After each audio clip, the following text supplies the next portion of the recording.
back to my channel. This week I'm bringing you another Cook with G. But before we get started, please be sure to subscribe to my channel and give this video a thumbs up so that way we can keep on growing.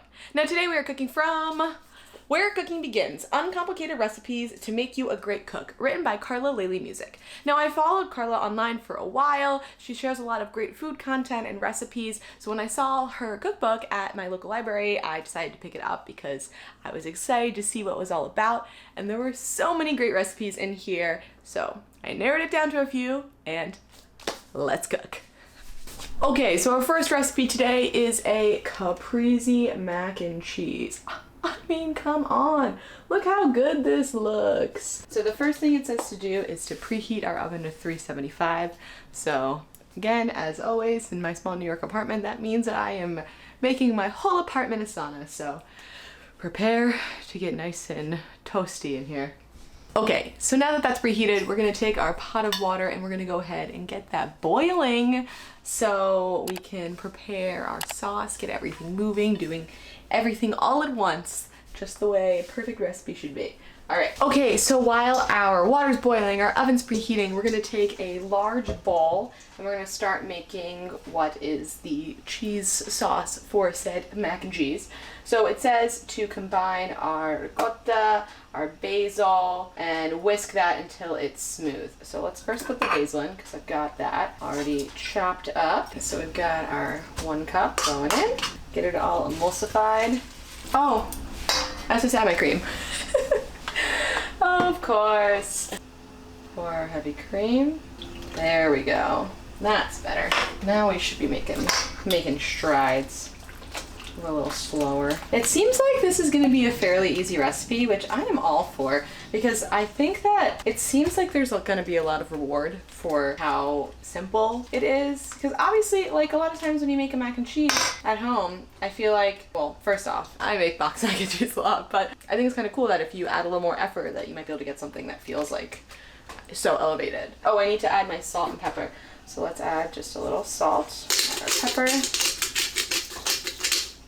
Okay, I think that's everything that we can do for right now while we have our water waiting to boil, our oven trying to preheat. So let's fast forward time and okay, time has fast forward. Our water is now boiling and we have our pasta shells. Recipe says to use large pasta shells, so I assume these jumbo ones would work fine.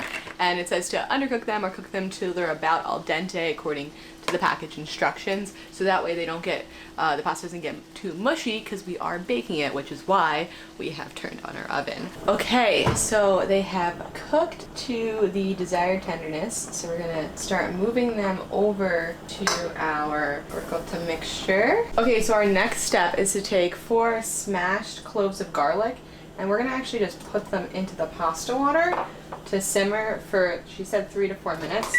I'm gonna set another timer for 4 minutes. It's supposed to get them tender. And we're also gonna reserve a cup of the pasta water.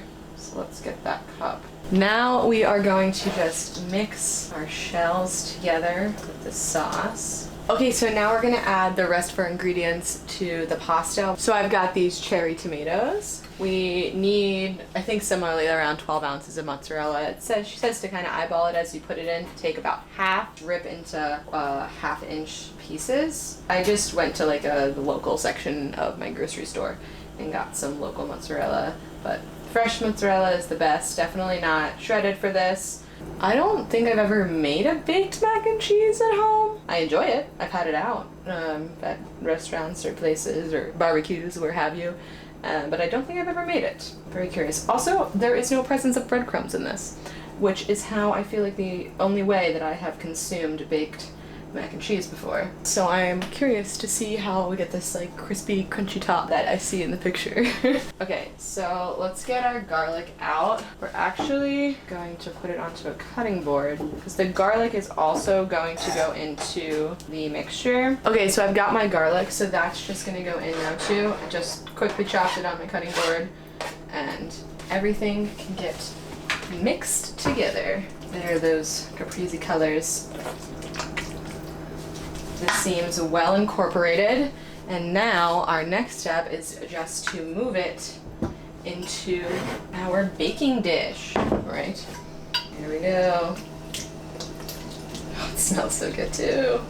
I just also love the smell of fresh basil. We're gonna actually add the pasta water.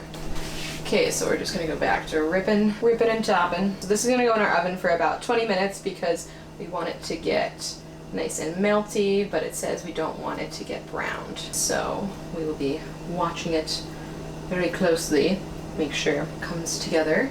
Okay, I have finished topping my mac and cheese with the rest of the mozzarella. Now we're going to take it and put it in our oven for 20 minutes. Okay, I just took it out of the oven, cooked it for around 20 or so, maybe it took closer to 25 minutes, and it looks like everything is nice and melty and cooked through.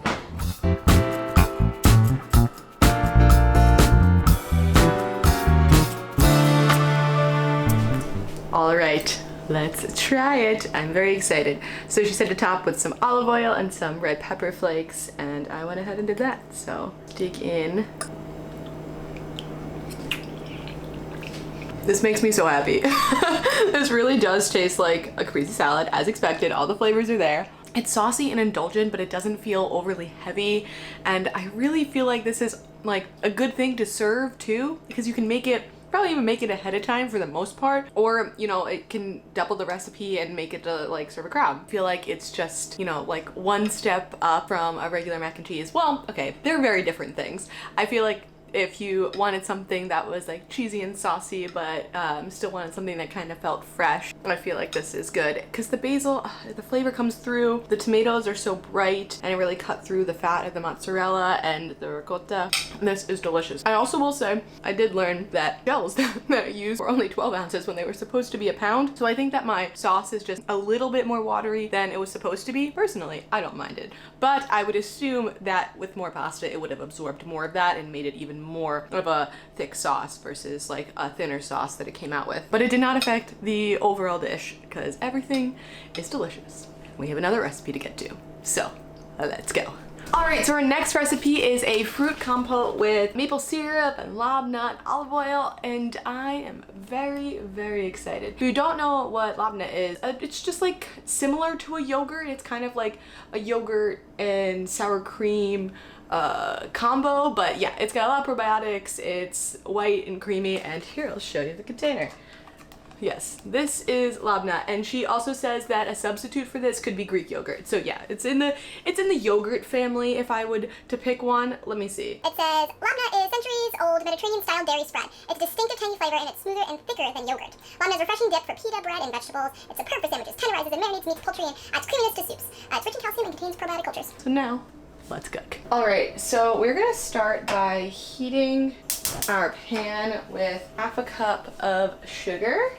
So it says to heat it over medium-high heat, and eventually, apparently, it's going to liquefy, and we're gonna kind of make like a caramel, but that is gonna be the base for what we cook our fruit in.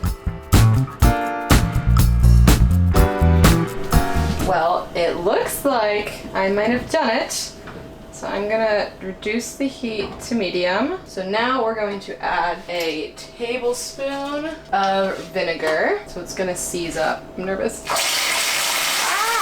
We add the fruit. So I just have a bunch of plums or plum varieties like pluots or combo type fruits that I chose for today. She said stone fruit or like berries will work. So this is what I went with. It says to stir until the caramel relaxes and the fruit is coated. Okay, I think that the mixture has gotten much thicker. The fruit seems to have broken down. So I'm gonna turn off the heat. So now that the heat is off, I'm gonna add it to a heat-proof container to let cool.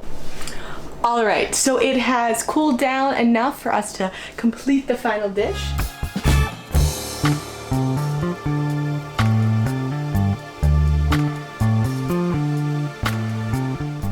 All right, let's try it. I am super duper excited about this one. Okay, a little bit of everything. Here we go. I've had all of the flavors in this dish before, but they just never tasted like this. This is so good. So the lob nut is like tangy and a little bit sour, but the flaky salt makes it kind of almost be more of like a savory, like fatty component. And then the olive oil also adds into that and ties in with a little bit of maple syrup, and the fruit is just cooked down perfectly. I mean, I do say so myself. I'm very, very impressed. This is delicious. It reminds me of like when you get a yogurt cup with fruit flavoring and you like, you know it's gonna be pretty good. Like, all right, it's gonna taste good, but it's not fresh fruit, you know? It's not like, it's not the same as this. This is like what you wish that your like yogurt with fruit flavor or whatever tasted like, but on another level. Especially like flaky salt adds, you know, always elevates a game. And if you don't have flaky salt, I wouldn't really sub it for regular salt. It's not the same. And also like, because flaky salt are larger granules, you don't really know how much you'd be putting on. But if you were going to try, I would do a little bit of flaky, or a little bit of regular salt in place of flaky salt, but definitely not a lot. That being said though, it's our last recipe of this video. And if you don't know, I have an Amazon storefront now, so I try to keep all of my Cook with G cookbooks listed down there. So I'll have a link to that and a link to my full storefront, which also has more kitchen gadgets and other things that I like to use when I travel or when I cook or things like that. And if you purchase anything from that shop, I get a small commission. So that's one way to support my channel. But if you made it this far in the video, that alone is enough to just support my channel, and giving my video a thumbs up or, you know, interacting with my content is something that I greatly appreciate. So thank you so much for that. And if you haven't already, please be sure to subscribe to my channel and give this video a thumbs up so that way we can keep on growing. And I will be sure to catch you next time. Bye!